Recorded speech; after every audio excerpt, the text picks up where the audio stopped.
especialmente a área respiratória. Tudo bom, doutor Cláudio Glande? Bom dia. Bom dia, Paulo. Bom dia, Renato. Bom dia, doutor. A todos que nos acompanham. Pois vamos propor uma pauta, voltando para fugir um pouquinho do tradicional da Covid. Uhum. Mas também não é para causar susto, né, Paulo? Mas é uma curiosidade interessante. Eu recebi, já faz umas 2 semanas, um áudio daquelas notícias que a gente recebe, falando sobre a presença de um novo vírus que a Organização Mundial da Saúde estava alertando. E aí, como já tinha acontecido com o coronavírus, a gente começa a ler. No início e eu não conhecia essa doença, confesso que eu não tinha nunca ouvido falar. Chama vírus ou febre hemorrágica de Marburg, ou vírus de Marburg.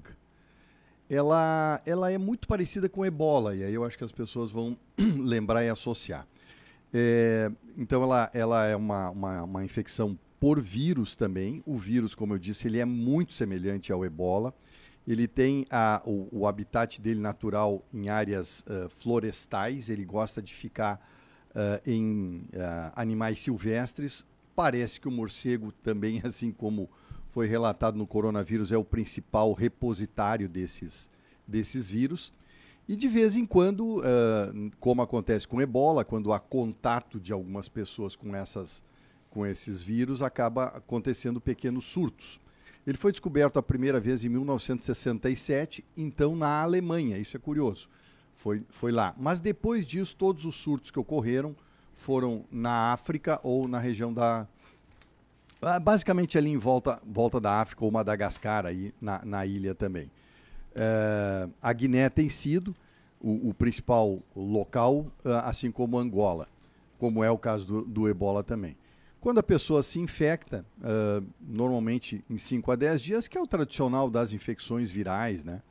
Ele normalmente dá uma febre súbita muito intensa, alta, muita dor no corpo, muito mal-estar. E na evolução, um exantema, quer dizer, aquelas manchas vermelhas no corpo. A febre sempre se perpetua, a pessoa tende a emagrecer, pode afetar vômito e diarreia.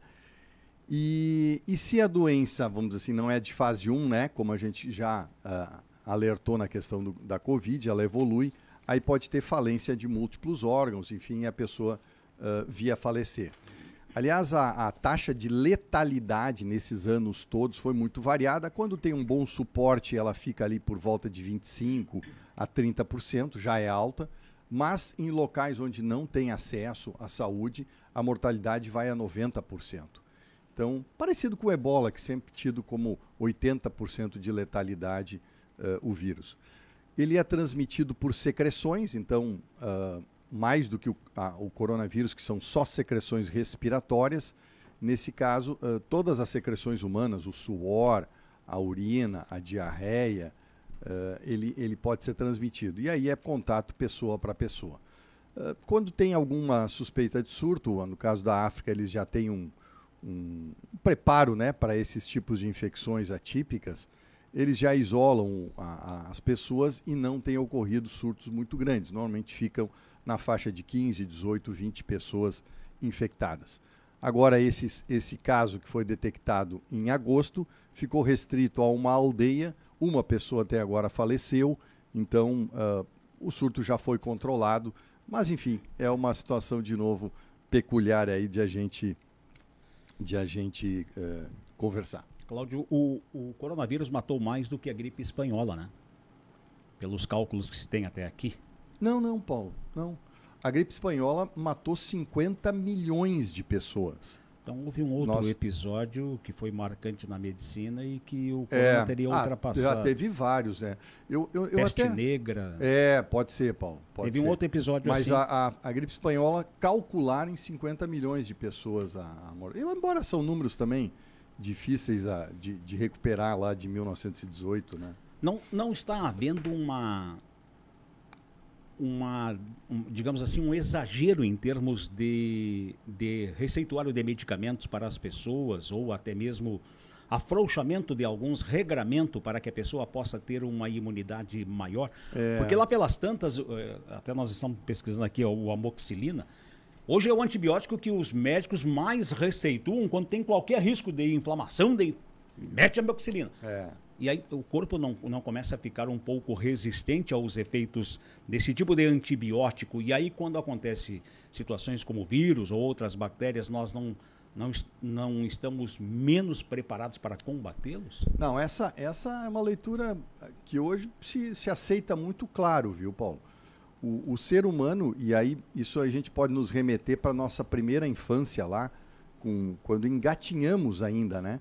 E até uma coisa que a gente já falou aqui, a criança, nos primeiros meses, ela tem o hábito de realmente engatinhar e botar as coisas na boca. E diz que esse ato é um dos atos mais importantes no desenvolvimento da imunidade inicial da criança. E seria importante que a criança, inclusive, tivesse, além das infecções, né, gripais, né, e a infecção bacteriana que tu citas, até infecções por parasitas, ou seja, pegar um vermezinho, né? Parece meio ridículo, mas como nós somos seres biológicos, nós estamos aqui num meio em que nós precisamos enfrentar o resto da vida, a convivência com esses agentes que estão entre nós, sim, nós temos que ter desenvolvimento da imunidade. E aí, como tu disseste, e isso sim, tem muita gente alertando, o Dr. João Paulo é uma pessoa que também fala bastante sobre isso na pediatria, nós criando excesso de higiene, vamos chamar assim, a gente talvez está despreparando o nosso organismo para exatamente desenvolver a imunidade. Então, sim, concordo contigo, acho que as infecções não são de todo ruim, né? O que a gente sabe é que, vamos lá, de novo, como seres biológicos, né? Se a gente olha a cadeia em volta de nós, né?